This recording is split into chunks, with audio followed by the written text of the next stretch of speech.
नमस्कार। द्वीप दर्पण में आप सभी का स्वागत है। आज के मुख्य अंश। मुख्य सचिव ने ई नगर सेवा ऐप को किया लॉन्च। अज्ञात व्यक्तियों द्वारा मतदाता सूची से नाम हटाए जाने का मामला, अबडीन थाने में मामला दर्ज। और पुलिस कर्मियों की सुविधा के लिए बैंकों के साथ हुआ समझौता। अब द्वीप दर्पण विस्तार से। पोर्ट ब्लेयर नगरपालिका परिषद ने डिजिटल इंडिया पहल के तहत ई नगर सेवा ऐप की शुरुआत की है। ई नगर सेवा ऐप शहरी सेवाओं के आधुनिकीकरण की दिशा में एक कदम है। सचिवालय में आज इस नगर सेवा ऐप को लॉन्च करने का कार्यक्रम आयोजित हुआ। इस अवसर पर प्रशासन के मुख्य सचिव केशव चंद्र मुख्य अतिथि थे। कार्यक्रम में नगरपालिका परिषद की अध्यक्ष एस सिल्वी, प्रशासन के आयुक्त सह सचिव निखिल कुमार, नगरपालिका सचिव दिलखुश मीणा, अन्य अधिकारी और लाभार्थी उपस्थित रहे। आरंभ में परिषद के सचिव दिलखुश मीणा ने इस ई नगर सेवा ऐप के बारे में मुख्य सचिव को बताया। तो इसमें हमने ये किया था, वाटर बिल का जो कनेक्शन है उसकी आईडी से वो सिंपल सर्च करके उसको पता चल जाए कि उसका कितना ड्यूज है, ये है। और पहले था सर कि जो पेमेंट करते थे वो पेमेंट करने के लिए आदमी को ऑफिस आना पड़ता था, और पेमेंट भी या तो आप कार्ड के थ्रू कर सकते हो या कैश कर सकते हो। लाइक जैसे इंटरनेट बैंकिंग, यूपीआई वगैरह की सुविधा नहीं थी सर। तो इस एप्लीकेशन में सर हमने उसको इंक्लूड किया है सर। और चूंकि पहले पोर्टल था सर तो हर कोई विजिट नहीं कर पाता था, आजकल हर किसी के पास मोबाइल है सर। तो एप्लीकेशन डाउनलोड करके सिंपल अपना जो वाटर बिल है या प्रॉपर्टी टैक्स है उसको डाल के simple UPI ID, internet banking या किसी से भी अभी पेमेंट कर सकते हैं सर। कार्यक्रम में मुख्य सचिव केशव चंद्र ने रिमोट का बटन दबाकर ई नगर सेवा ऐप को लॉन्च किया। मुख्य सचिव ने इस ऐप के लॉन्च होने पर खुशी जाहिर की। ये इतना ज्यादा हम लोग सबों को इम्पैक्ट करता है। यदि ये इजीली इसका भुगतान नहीं हो तो फिर आपका पूरा दिन बर्बाद होता है और आपके साथ साथ आपके परिवार वालों का भी दिन बर्बाद होता है। और 6 महीने के बाद मान लीजिए यदि किसी तरह से पेमेंट नहीं हुआ तो फिर वो स्ट्रेस भी क्रिएट करता है। कार्यक्रम में मुख्य सचिव और अन्य अतिथियों ने लाभार्थियों में मशीनों का वितरण किया।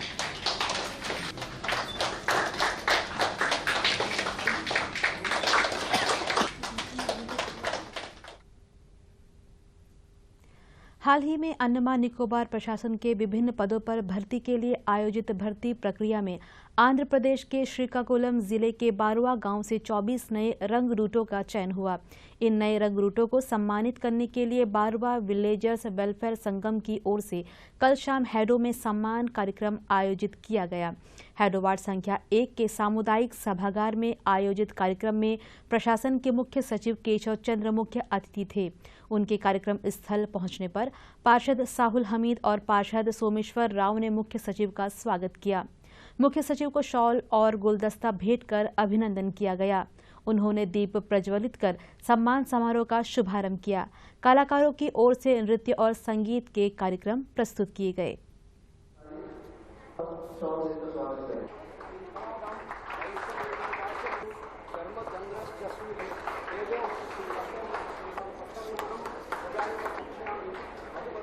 Gives a Barwa village and it gives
इस अवसर पर मुख्य सचिव केशव चंद्र ने श्रीकाकुलम जिले से ताल्लुक रखने वाले 24 नए रंग रूटों को सम्मानित किया।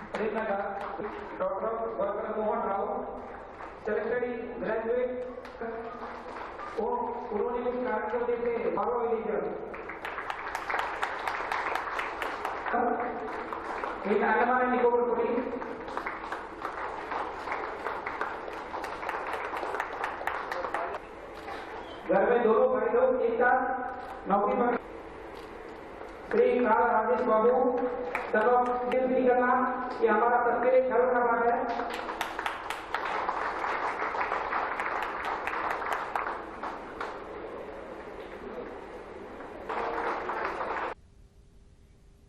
समारोह को संबोधित करते हुए मुख्य सचिव ने कहा कि एक ही जिले से प्रशासन के विभिन्न पदों में 24 नए रंग रूटों का चुना जाना ये अनोखी बात है कि एक ही गांव से 24 बच्चे चुने गए।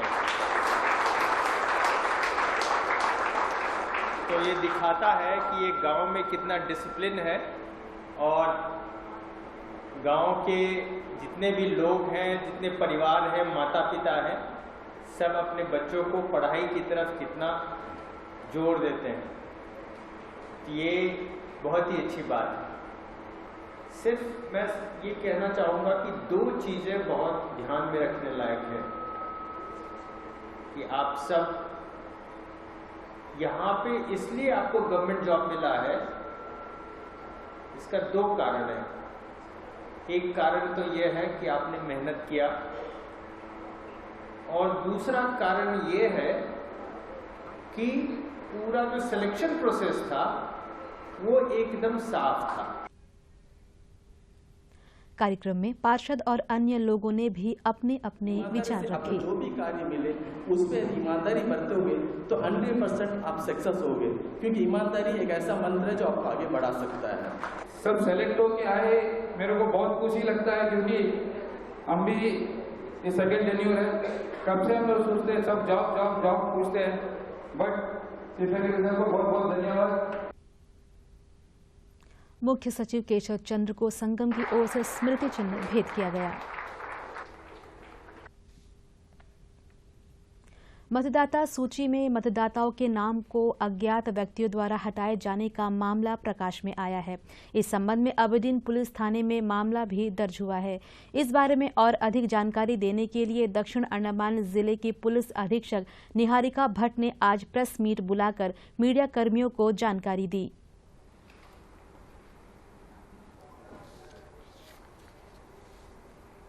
आज एक जो हमने एफआईआर करी अबडीन पुलिस स्टेशन में, उसकी प्रेस ब्रीफ के लिए आप लोगों को बुलाया गया है।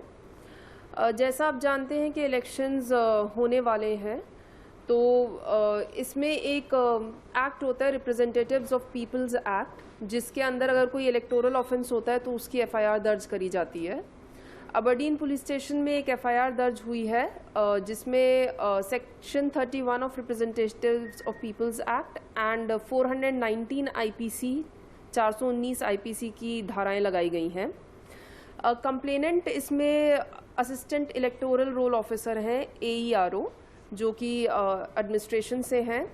कंप्लेंट ये आई थी कि एक फॉर्म 7 होता है, ECI की वेबसाइट पे अवेलेबल है, जिसमें अगर किसी भी जो जनता का कोई व्यक्ति है जिसका नाम ऐड करना या डिलीट करना इलेक्टोरल रोल से, तो उसकी रिक्वेस्ट रेज करी जाती है। इसमें कंप्लेंट ये आई थी कि झूठी रिक्वेस्ट रेज करी जा रही हैं, जिसमें जो व्यक्ति वहाँ पे प्रेजेंट हैं, जिंदा हैं, उनके भी नाम डिलीट करने की रिक्वेस्ट आ रही हैं AERO ऑफिस में। जब BLOs ने ग्राउंड पे जाके चेक किया तो जिन लोगों के नाम हटाने की रिक्वेस्ट आई थी वो लोग वहीं पे मौजूद हैं और जीवित हैं। तो जब हमारे पास कंप्लेंट आई तो इसमें जो फॉर्म 7 है उसकी कॉपीज एडमिनिस्ट्रेशन से प्राप्त करी गई। साथ में BLOs से रिपोर्ट भी ली गई कि क्या नाम इसमें गलत डिलीट हो रहे हैं। तो इंक्वायरी के बेसिस पे FIR दर्ज करी है। इसमें 419 IPC जो कि इम्पर्सोनेशन की धारा है वो भी लगाई गई है। ये धारा इसलिए लगाई गई है क्योंकि जब आप फॉर्म भरते हैं तो जो व्यक्ति फॉर्म भर रहा है उसको अपना नाम भी डालना होता है, बट इसमें अपना नाम डालने की जगह किसी और का नाम डाल के किसी को इम्पर्सोनेट करने की भी कोशिश करी गई थी। तो ये हमारी एक इलेक्टोरल ऑफेंस की FIR है। साथ ही में मैं ये मैसेज भी देना चाहूँगी कि अब इलेक्शन का समय आ रहा है, तो पुलिस काफ़ी सचेत रहेगी। कोई भी अगर इलेक्टोरल ऑफेंस हमारे संज्ञान में आता है, हमारी नॉलेज में आता है, तो उस पर तुरंत और कड़ा एक्शन लिया जाएगा। तो आगे भी हमारा कार्य इसी प्रकार चलता रहेगा। अंडमान निकोबार पुलिस के कर्मियों और उनके परिवार के सदस्यों की सुविधा को आगे बढ़ाते हुए 4 बैंकों के साथ समझौता किया गया है। कल अंडमान निकोबार पुलिस और axis bank, Canara bank, bank of Baroda और HDFC बैंक के साथ समझौता ज्ञापन पर हस्ताक्षर हुए। इसका खास मकसद पुलिस कर्मियों के लिए उनके वेतन खातों के आधार पर इन बैंकों के साथ कई मौद्रिक लाभों को बढ़ाना है। पुलिस महानिदेशक देवेश चंद्र श्रीवास्तव ने इस MOU पर हस्ताक्षर किए। पिछले साल भारतीय स्टेट बैंक के साथ समझौता किया गया था, जिसमें पुलिस बल के 97% पुलिस कर्मियों को शामिल किया गया। पुलिस वेतन पैकेज अंडमान निकोबार पुलिस कर्मियों के लिए बनाया गया एक विशेष पैकेज है, जिसका उद्देश्य अन्य राज्यों और केंद्र शासित प्रदेशों के पुलिस बल तथा CPO और CAPF के बराबर सुविधा बढ़ाना है। पर्यावरण, वन एवं जलवायु परिवर्तन मंत्रालय की संयुक्त सचिव नमिता प्रसाद ने भारतीय वनस्पति सर्वेक्षण कोलकाता के निदेशक और अन्य अधिकारियों के साथ हाल ही में भारतीय प्राणी सर्वेक्षण पोलबेयर क्षेत्र केंद्र संग्रहालय का दौरा किया। उन्होंने बिडनाबाद में राष्ट्रीय कोरल रीफ अनुसंधान संस्थान के लिए प्रस्तावित स्थल का भी दौरा किया। पोलबेयर क्षेत्र कार्यालय के प्रभारी डॉक्टर C. शिवा पेरुमान ने पोलबेयर में सर्वेक्षण की गतिविधियों और उपलब्धियों पर विस्तृत प्रस्तुति दी। संयुक्त सचिव ने टिप्पणी करते हुए कहा कि भारतीय प्राणी सर्वेक्षण का अंडमान निकोबार क्षेत्र केंद्र इन द्वीपों के स्थलीय और समुद्री पारिस्थितिकीय तंत्र की पशु विविधता के ज्ञान की दिशा में खासा योगदान दे रहा है। भारतीय वनस्पति सर्वेक्षण के निदेशक डॉक्टर C.R. बाबू और अन्य सदस्यों ने भी अपने विचार रखे। समाज कल्याण विभाग की ओर से कल शाम 4:30 बजे एक रैली का आयोजन किया जाएगा। रैली राष्ट्र स्मारक सेल्युलर जेल से शुरू होकर फ्लैग पॉइंट पर जाकर संपन्न होगी। रैली में अधिक से अधिक महिलाओं की भागीदारी का अनुरोध किया गया है। दक्षिण अंडमान के बर्मानाला स्थित श्री महादेव मंदिर समिति की ओर से 28 फरवरी से 9 मार्च तक महाशिवरात्रि महोत्सव का आयोजन किया जा रहा है। प्रतिदिन होने वाले पूजा अर्चना कार्यक्रम में श्रद्धालु हिस्सा ले रहे हैं और विधि विधान के साथ पूजा पाठ कर रहे हैं। इस महाशिवरात्रि महोत्सव के बारे में मंदिर के पुजारी और मंदिर समिति के सचिव विकास पटेल ने दूरदर्शन से बातचीत की।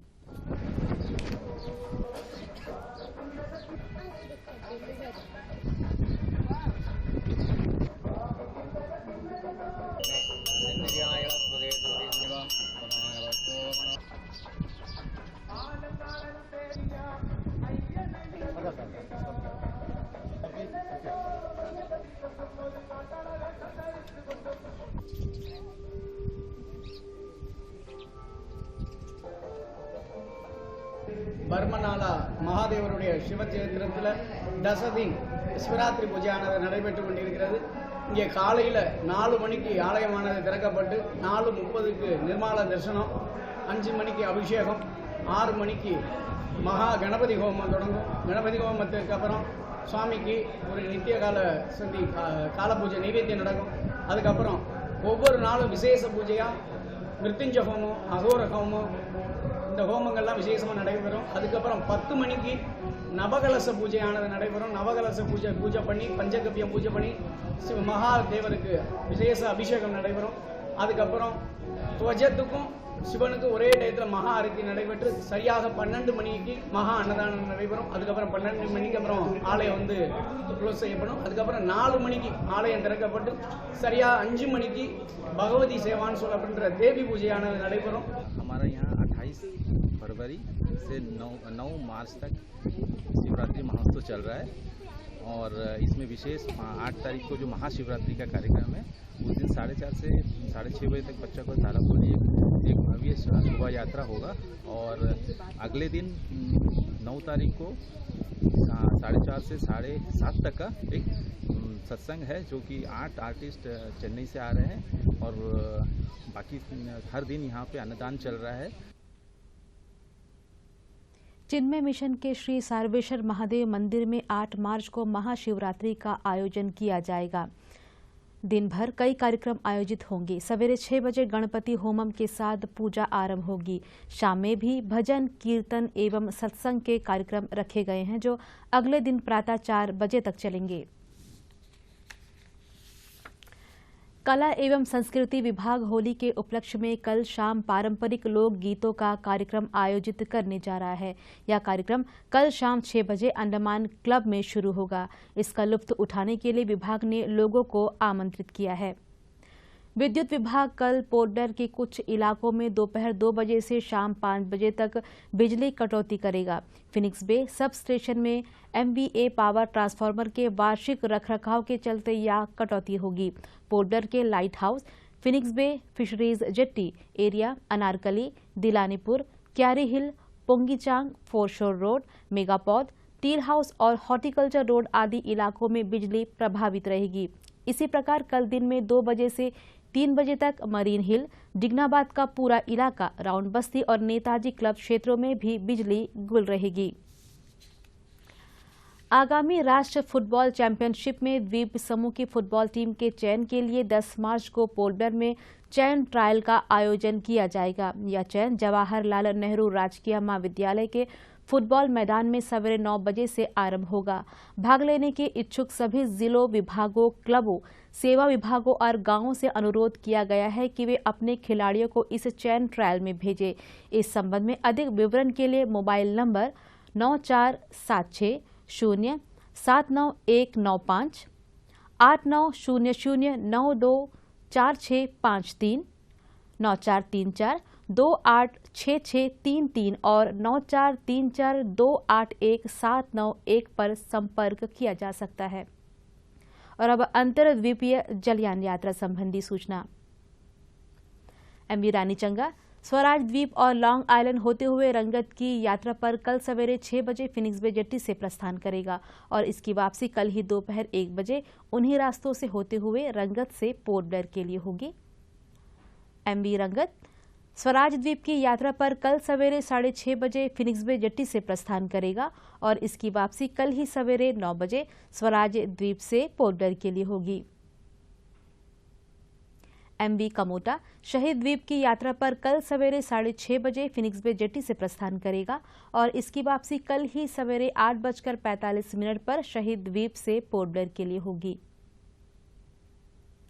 MV बाराटांग स्वराज द्वीप की यात्रा पर कल दोपहर 12 बजे फिनिक्स बे जेट्टी से प्रस्थान करेगा और इसकी वापसी कल शाम 4 बजे शहीद द्वीप से पोर्टब्लेयर के लिए होगी। MV कमोटा शहीद द्वीप की यात्रा पर कल दोपहर 1 बजे फिनिक्स बे जेट्टी से प्रस्थान करेगा और इसकी वापसी कल ही शाम 4:30 बजे स्वराज द्वीप से पोर्टब्लेयर के लिए होगी।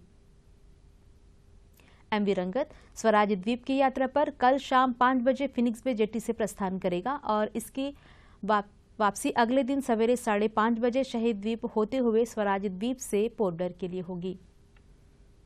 सभी जलयानों के यात्रा कार्यक्रम मौसम की स्थिति पर निर्भर होंगे। और अब अंत में आज के मुख्य अंश एक बार फिर। मुख्य सचिव ने ई-नगर सेवा ऐप को किया लॉन्च। अज्ञात व्यक्तियों द्वारा मतदाता सूची से नाम हटाए जाने का मामला, अबीडीन थाने में मामला दर्ज। और पुलिसकर्मियों की सुविधा के लिए बैंकों के साथ हुआ समझौता। इसी के साथ ही आज का यह द्वीप दर्पण कार्यक्रम यहीं पर समाप्त होता है। नमस्कार।